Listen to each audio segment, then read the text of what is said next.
sunrise mushrooms here. I'm just gonna make a wee video talking you through how to inoculate a log with dowel spawn. I'm gonna run through all the tools you need, how to select the right kind of wood for the species of mushroom you're trying to grow, how to set yourself up and actually inoculate the log, how to then care for it, all the way up to harvesting your mushrooms. So first of all, the things you need to do this are a power drill. You could try use like a manual hand drill and it'll just take you 10 times longer, but it can be quite a therapeutic process. You want to make sure that your drill has plenty of battery, because drilling 50 holes in a hardwood log takes a lot of juice. Yeah, if you have a corded drill, often that's actually a better option than a cordless drill if you can do it somewhere near power source, because they often actually have more power. You need an 8mm wood drill bit. So wood bits always have a really pointy end. The classic ones are called brad point bits. You can get them for like £2 from a hardware shop. If you don't own one, if you have a drill bit set, there should definitely be one in there. You will also need a hammer, and it's quite useful to have a pen for marking out where you're going to drill holes, but it's not absolutely essential. Of course, you'll need the dowels, the actual spawn. So the spawn that the dowels we sell are 8mm wide, which is why I'm telling you to use an 8mm drill bit. If you're buying your dowels elsewhere, they do sometimes come in different widths, different diameters, so make sure that your drill bit is the same diameter or a tiny bit bigger than what your dowels are, so it'll fit in the holes. And you need a work surface, so you can set up a workbench, or you can also just do this on the ground, like kneeling over the log. You don't need like a workbench really. And lastly, very importantly, you need a piece of wood. So selecting the right kind of wood is really, in a way, the most important step in this process. And without the right kind of wood, you have a relatively low chance of success. And there's a few different things you need to consider. The first is the kind of size of the log, and you know what part of a tree you're actually using. With all the different parameters of selecting your wood, they're all influenced by what mushroom you're trying to grow. So I'm going to kind of give some generic advice, and there's more specific advice depending on what kind of species of mushrooms you're trying to grow available on our website. So you want a log that's kind of at least 10 centimeters wide. So this one here is definitely at the smaller end. It's at this end, it's definitely like not much more than 10 centimeters. Maybe that's about 10 centimeters, maybe a wee bit wider at this end. Depending on what kind of mushrooms you're trying to grow, you can get away with narrower logs or wider logs. Shiitake, for example, really like to grow on pretty fat, thick logs, whereas the velvet shanks and namako that we have and turkey tail on our site are also happier on like smaller limbs of trees. Oyster mushrooms can also grow on stumps or rounds, so you can cut the trunks of trees into discs and use those, whereas shiitake aren't so happy on that kind of shape of wood. Generally, it's recommended to use logs that are about 50 centimeters to like a meter long. That largely has to do with like actually being able to manually handle and carry the logs. Like you can theoretically use bigger logs, it just gets quite difficult to physically like move them around. The spawn we sell, 50 dowels, is enough. You know, is a generous amount for one big log or two smaller ones. And yeah, the other things to consider are the condition of the wood. So you want to be using green, recently felled, disease-free wood. There's a few reasons for that. You want it to be green because it's going to have all the moisture and nutrition inside the wood that the mushrooms need to grow, and also because green wood, recently felled wood, is not going to have lots of other competitor fungi living and growing in it. So the fungus that you're introducing into the wood's going to have, you know, not a lot of competition to deal with, and have the best chance of actually like thriving, you know, growing throughout the whole log and then reaching maturity and fruiting mushrooms.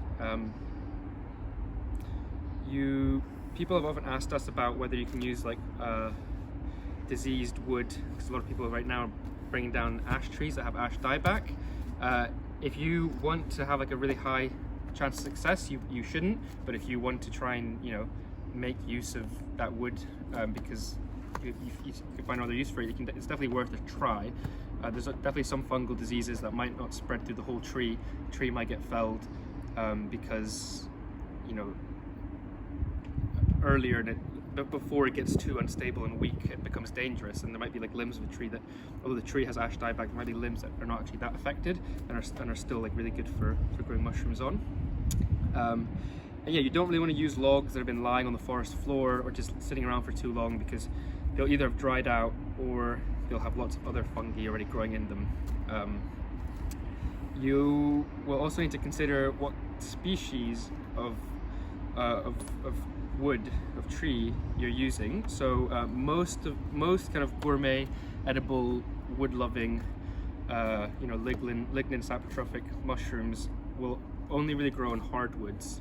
So that's broadleaf deciduous trees, although some will also grow on some fruit trees. Like there's some harder fruit trees like cherry, which are often quite good for a pretty wide variety of mushrooms, but like a lot of other fruit trees like apple and pear, like not fruit and nut trees, are generally not as good as like the kind of traditional hardwoods like chestnut, oak and beech and such. Oysters will happily grow on softer hardwoods, so it's kind of fast growing pioneer trees like hazel and willow, whereas shiitake are not so happy on those softer hardwoods.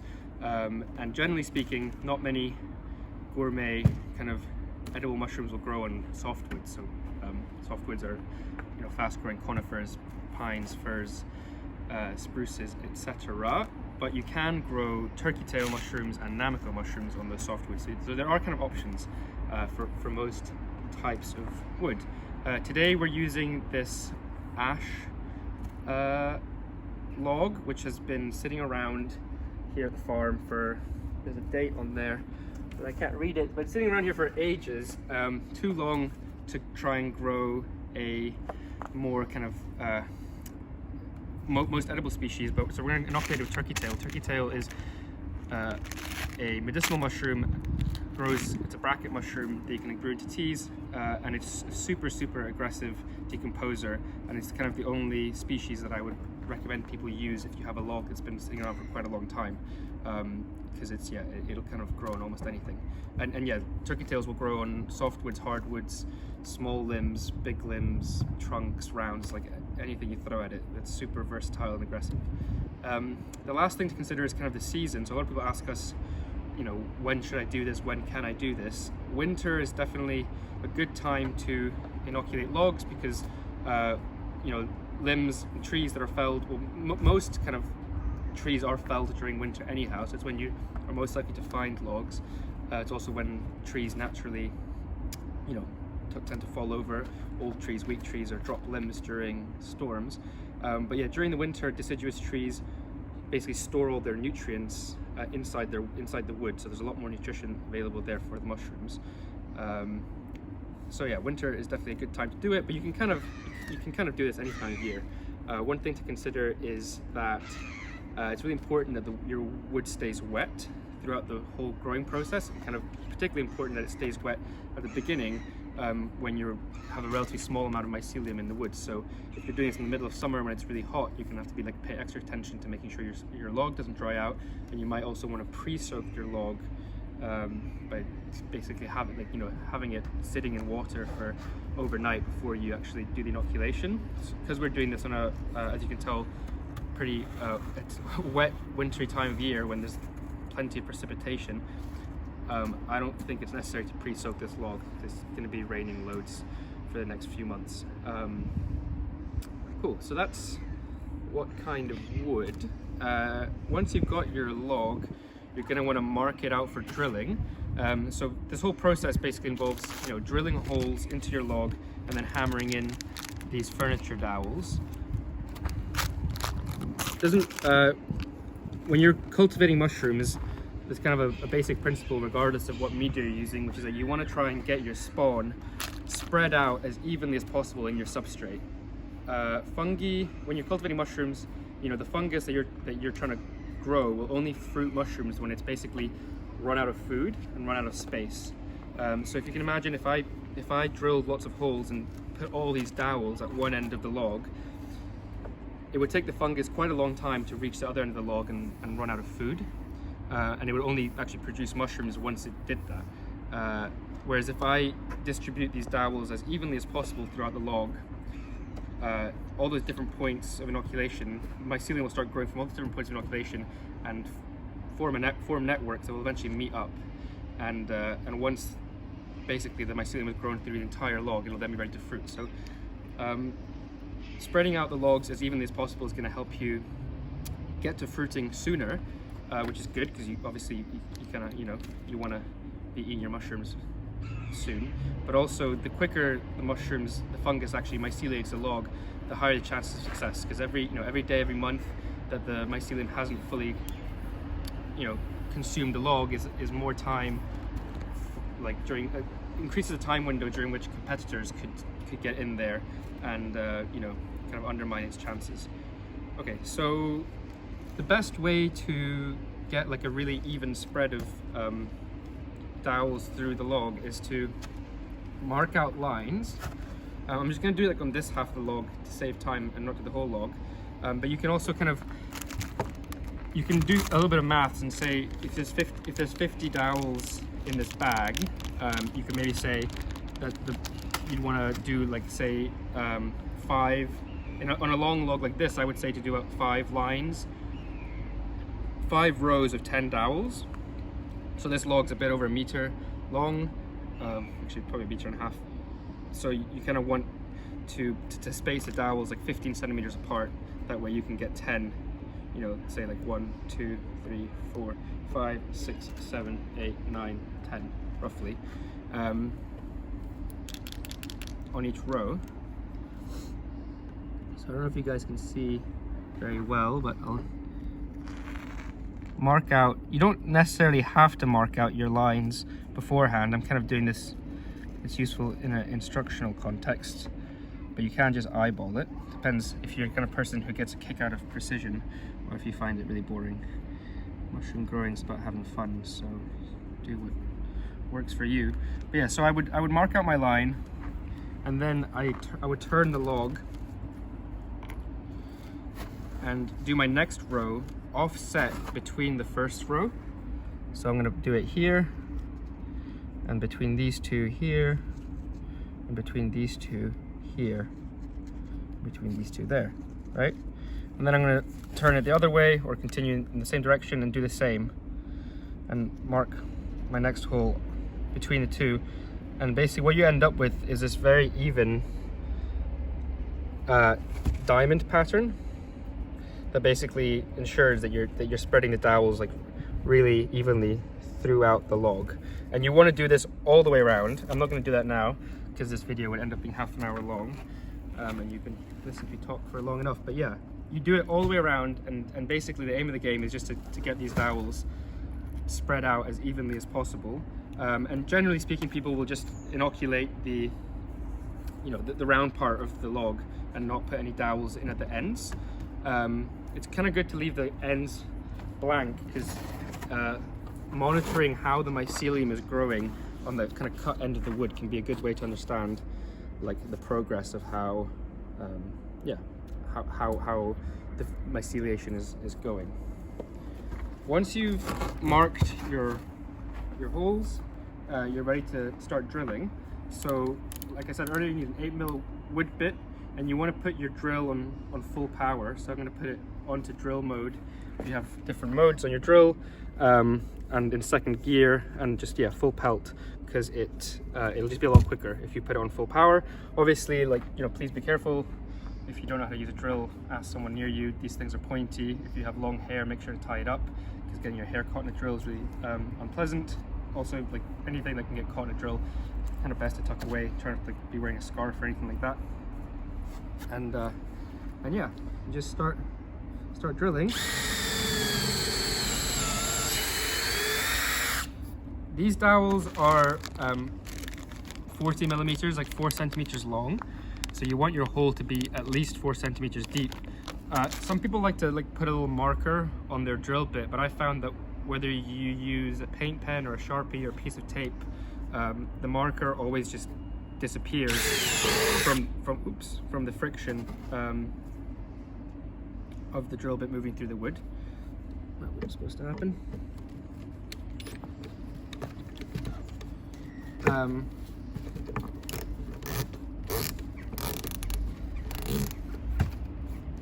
Action. Okay. You also want to make sure that your chuck on your drill is properly tightened, otherwise your drill bit might get stuck in the wood, like just happened to me. But yeah, these dowels are 40 millimeters long, so you want that hole to be at least 40 millimeters deep. Yeah, like I said, you can mark the drill bit. I prefer to just like get a feel for how deep that is, and just yeah, I think it's kind of intuitive. You can pretty quickly. You don't need to get it bang on. You just kind of want to overshoot a bit. You definitely want, it's definitely better for the holes to be a little bit too deep than too shallow, because then the dowels just poke out. Yeah, you drill your row.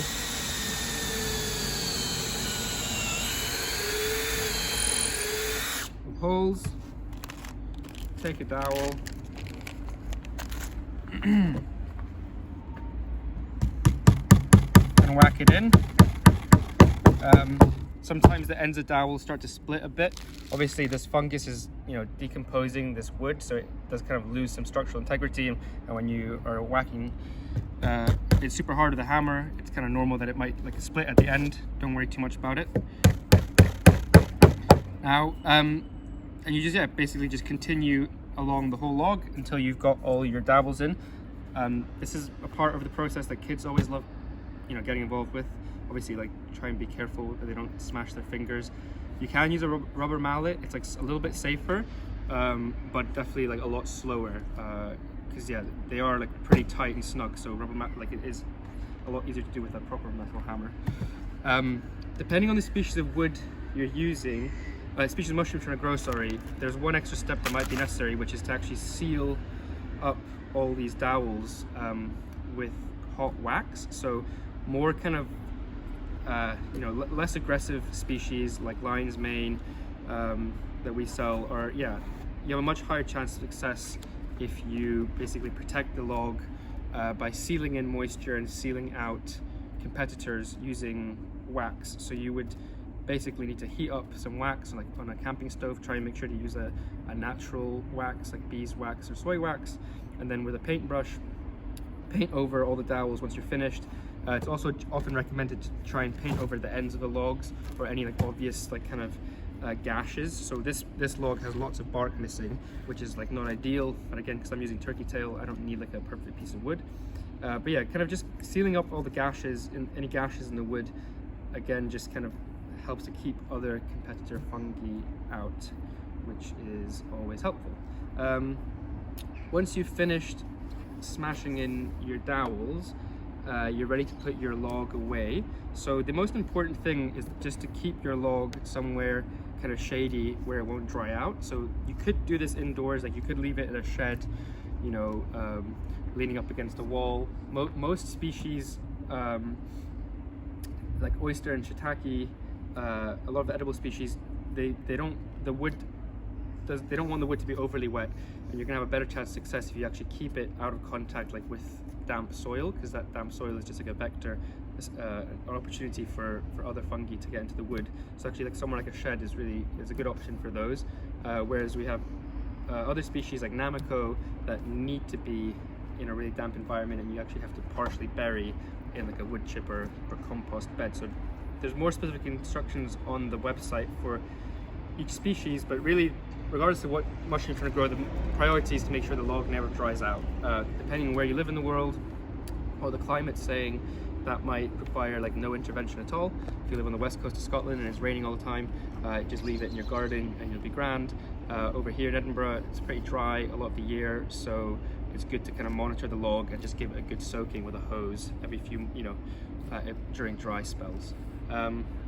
Depending on the species of mushroom you're growing, the size of your log, and the climatic conditions, it can take between 6 months to 2 years for the fungus to actually fully myceliate through the log and reach maturity and produce mushrooms. So turkey tails, like I said earlier, are really aggressive and fast growing. This is a pretty small log, pretty thin log. If I put all 50 dowels in here, I would expect this to be fruiting mushrooms like in 6 months. If I had a 30 centimeter wide oak log, that was a really dense hard wood and a really big piece of wood, it might take 2 years for like a mushroom like shiitake to fruit. What's important to consider though is that the bigger the log and the more nutritionally dense it is, although it'll take longer for the fungus to finish digesting it, it'll then have a lot more like juice in the tank and be able to produce mushrooms for many more years. So some really big logs, some big shiitake logs could fruit mushrooms for over 5 years, whereas like a small log like this might only produce turkey tails for a couple of seasons. Yeah, please don't assume that whatever mushroom is growing on your log is edible. There's a very, very low risk of like other fungi like fruiting mushrooms in your log. Like the chances are low, but the consequences could be very significant. So it's always good practice, to be familiar with what you're growing. Like make sure to, if you're not familiar with the species that you're growing, like make sure to look up pictures of them. Ideally, use a reference book or a reputable website to try and actually identify the mushrooms. And yeah, it's just good practice to to also get familiar with the anatomy of the different mushrooms that you're trying to eat, and will help you be more comfortable also gathering wild food. Just realized that just over there we have a turkey tail log. So imagine we're forwarding fasting. I don't, that's not a verb. Going forwards 6 months. Yeah, we inoculated these logs, I'm pretty sure in April this year. So that's what now, 8 months ago. And yeah, you can see, you should be able to see where the dowels were hammered in, here and here. And yeah, I've got these beautiful turkey tail mushrooms growing that will be pretty soon ready to harvest. So yeah, turkey tail is a really great one for beginners or people who don't have access to like the best quality of wood, because they're not picky at all and they're super fast growing. It's also really nice because they're fast growing in the sense that they might seal your log quickly, but because they're a slow growing bracket mushroom, you can kind of forget about them, and then you'll find that they're just there in a way that with like the kind of fleshy edible gourmet mushrooms, they'll grow in your log, and if you don't harvest them, if you forget about them in a matter of weeks, like they could just be like rotting and disappear. So turkey tail is a bit more is kind of forgiving in a lot of different ways, and has a lot of incredible health benefits too. Yeah, if you guys have any trouble or any questions, you can reach out to us through our website. Hope this was useful.